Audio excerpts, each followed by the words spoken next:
Matías Longoni, muchísimas gracias por estar presente en este primer foro de comunicación agropecuaria de la provincia de Córdoba, COMAC 2022. Tu foja de servicio la vamos a achicar porque si no sería muy larga. Años en uno de los principales medios periodísticos de la Argentina, que es Clarín. Hoy trabajando y desarrollando Bichos de Campo, que es uno de los portales agropecuarios más leídos. Con toda esa expertise, Matías, el eje principal del panel tuyo fue presente y futuro del periodismo agropecuario.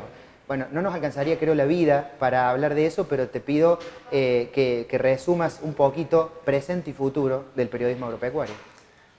Sí, yo arranqué con el periodismo agropecuario en 1993, 92, y era muy distinto ahora, no solo por la tecnología disponible, también por de algún modo, los sectores que se imponían en la agenda agropecuaria. El tema agropecuario, cuando yo arranqué, era muy dominado por las entidades agropecuarias tradicionales que conocemos todos.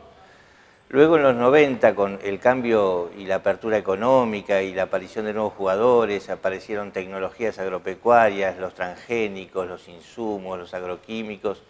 La agenda del periodismo agropecuario y la comunicación agropecuaria se hizo muy hacia el interior del sector y los periodistas empezaron a transmitir muy fuerte todas estas innovaciones y tecnologías hacia los productores. Entonces, yo creo que en los últimos tiempos, de los 90 hasta 2008, hay un periodo muy claro donde el periodismo construye una red, el periodismo agropecuario construye una red muy fuerte hacia adentro. ¿Esto qué quiere decir? Si alguien lanza una semilla milagrosa en Tierra del Fuego y es muy buena, y la noticia es una noticia, en Jujuy se van a enterar a las 48 horas.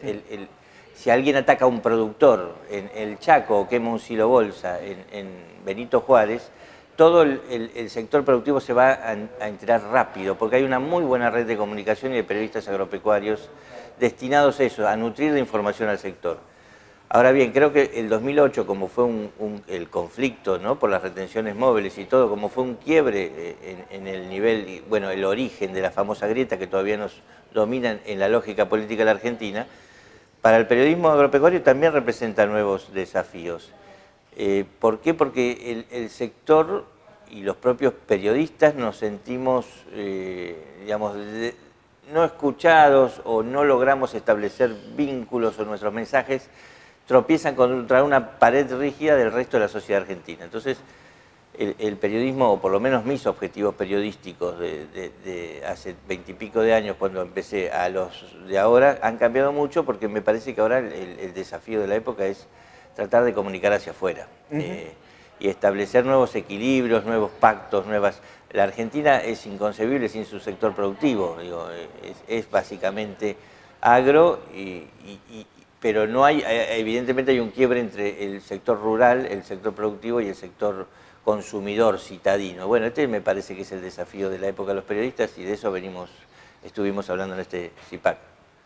Mencionaste un punto que fue eje transversal prácticamente de todos los entrevistados que pasaron, y supongo también de los que van a pasar, que es esta cuestión de la grieta, del divorcio, pero hay un concepto muy interesante que dijiste vos: establecer nuevos pactos a la hora de comunicar hacia afuera, establecer nuevas formas. Yo recuerdo haberte visto en algún congreso por ahí en la época de los famosos cuadernos, con un cuadernito Gloria, haciendo preguntas a los entrevistados y de alguna manera comenzando la nota con una especie de, si se quiere, chanza, ¿le falta eso también al periodismo agropecuario, desacartonarse un poco, aparte de todo lo que ya más o menos estamos hablando en este foro?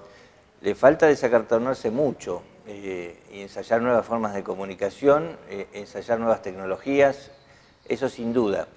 Pero sobre todo lo que le falta es comprender que somos parte de una sociedad bastante imperfecta y bastante primitiva, que es la Argentina, donde los divorcios son muy evidentes entre nosotros.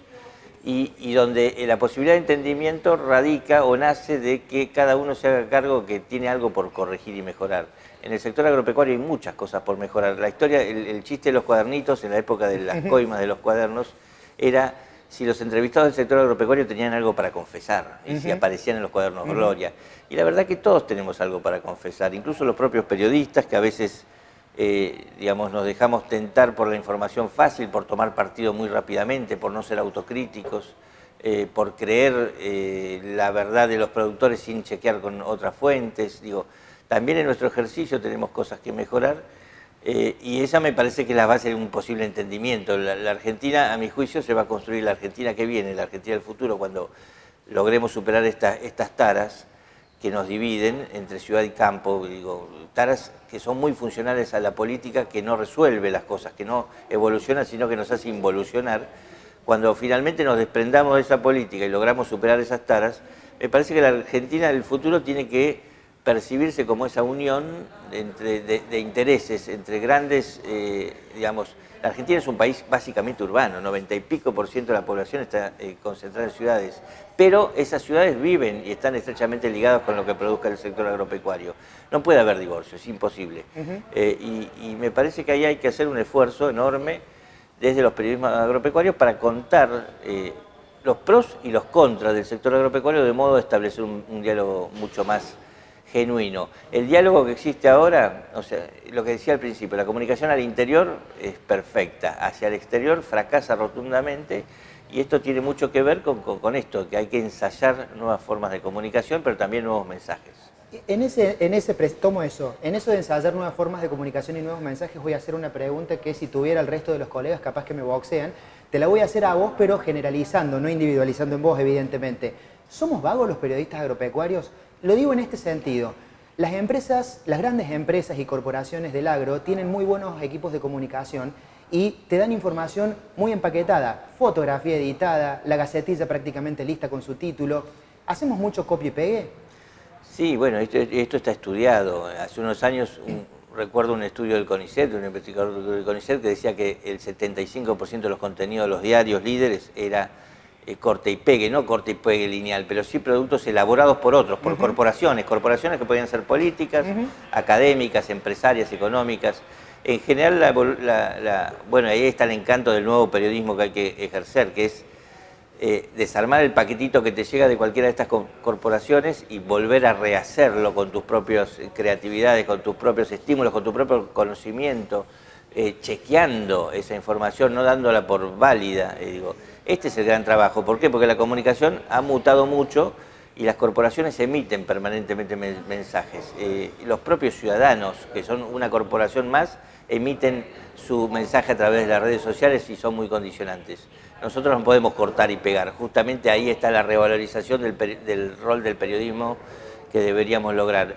No es una cuestión de ser vagos o ser muy trabajadores. Yo creo que no se trata de eso, se trata de cuestionarse si finalmente los mensajes que replicamos son los correctos.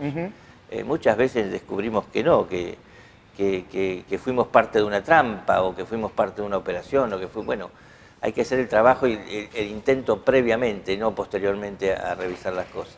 Matías, cierro con esto. Vos tenés desde tu sitio informativo Bichos de Campo un gran volumen de texto, si se quiere, de análisis, de opinión, a través de columnas. Entiendo yo que eso estaría faltando o que no hay demasiado periodismo de interpretación y periodismo de análisis y de opinión en el periodismo agropecuario. ¿Coincidís, no coincidís? ¿Cómo la ves a esa? Coincido que hace falta revisar mucho, opinar más, comprometerse más, ser críticos con los emisores del propio sector, destruir y reconstruir los mensajes que nos llegan desde el campo hacia las ciudades. Me parece que hay que explicar. Me parece que el puente es explicar. O sea, la posibilidad de entendimiento a la cual hacía referencia hace un rato consiste en explicar. A mí me llama muchísimo la atención que cuando contamos esto a los públicos, lo que sabemos nosotros, qué sé yo, no, nene, el tomate no es transgénico, no existe el tomate transgénico, todavía no lo inventaron, ya lo van a inventar. El tomate que vos comés que no tiene gusto es producto de una mejora genética tradicional y se rescatan otras cualidades sobre el sabor. Cuando la gente entiende eso, se fascina con el discurso nuestro y con la propia información. Me parece que se trata de esto, de explicar, porque no es que la gente del gran público urbano, que es la mayoría, desprecie la comunicación agropecuaria. Es que la comunicación agropecuaria muchas veces se establece desde el conflicto y muchas veces se establece desde estos intereses corporativos. Hay que desarmar y volver a armar y me parece que la clave es explicar. Qué tarea, ¿no? Desarmar y volver a armar ese rompecabezas. Creo que es el desafío, lo dejas planteado. Matías, muchísimas gracias por participar de este primer foro de comunicación agropecuaria 2022 y te esperamos en el que viene. Es un placer para mí participar de esto porque es un viejo sueño también de los periodistas agropecuarios de Buenos Aires. Excelente, Matías.